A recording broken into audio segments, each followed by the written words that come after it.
Welcome to tonight's 5 on 5. The guests are Ann Manlove and Fiona Nevin, here to talk a little bit about 4-H, the program. Let's start with you, Ann. The 4-H program with some budget issues as far as the county goes. Tell us a little update on that. Well, 4-H is part of the Oregon State University Extension Service, and our facility is partially funded by county budget dollars. And so with the shortfall in budget amounts, we certainly are looking at a cut. We weren't anticipating a zero, so when the budget committee met and decided that where they would allocate their dollars, they decided that the Extension Service and the Experiment Station were not going to be funded for the next fiscal year. How about other funding? Is there outside funding from the public, people who want to volunteer or give?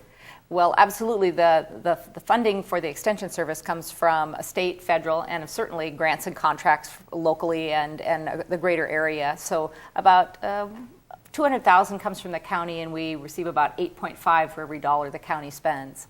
And Fiona, you've been in the program for a while. Tell us what 4-H means to you and has meant in your time there. Well, 4-H is a great program, and it's something that's taught me lots of life skills that I could have never learned in a classroom, like work ethic and leadership skills and things that will help me for the rest of my life.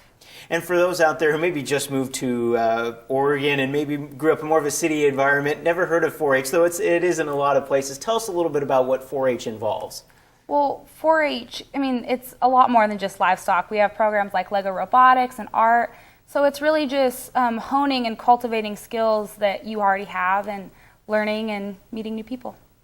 And tell us overall with 4-H, what you've seen over the years with students or with kids, that how they've grown up in the program and how much it's changed them.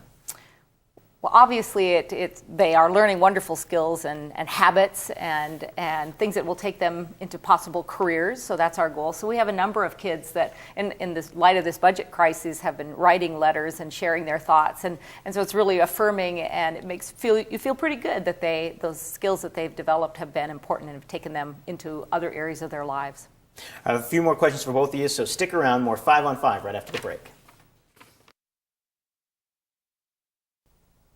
Welcome back to the 5 on 5. The guests are Ann Manlove and Fiona Nevin. We've been talking a little bit about the 4-H program, the Oregon State Extension. Tell us a little about more. We've been talking about more than just livestock, but some of the other programs that go on there. So 4-H is one of the more visible parts of the Oregon State University Extension Service in Jackson County, but certainly we have forestry programs. They work with small woodland managers to be able to monitor their property, make it a fire defensible kind of a space. We have family food educators who are out in the community, food preservation kinds of things, urban horticulture with the master gardeners. So we really reach a lot of people in many different areas.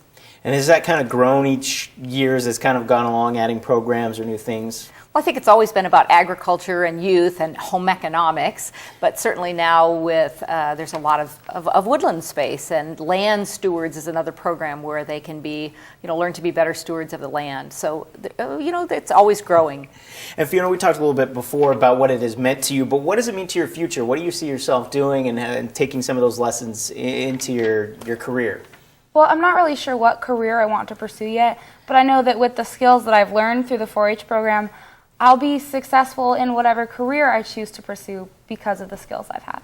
Has it kind of shown you what you enjoy or maybe what you'd be good at if you in the business world? Well, it's given me lots of opportunities to try out different projects. I'm in probably 8 or 9 different areas, so I like to have my kind of toes in a lot of different areas.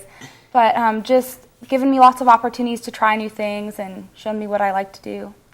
And we were talking about the future of the program kind of being in question, but say someone wants to get involved or just wants to learn more, a parent out there, where can they go for more information on the services? Well, we still have an extension service. Not sure what's happening the next fiscal year, but before then, 541-776-7371 is our telephone number. Is there a website where they can get more information as well? They can also find us, do a Google search of the OSU Extension Service in Jackson County, and they should find us. And that gives an overview of 4-H and all the other programs that we've talked about? Yes, it does. All right, well, perfect. Thank you both so much for joining us on the 5 on 5. Thank you. All right, that's it for the 5 on 5. More news right after the break.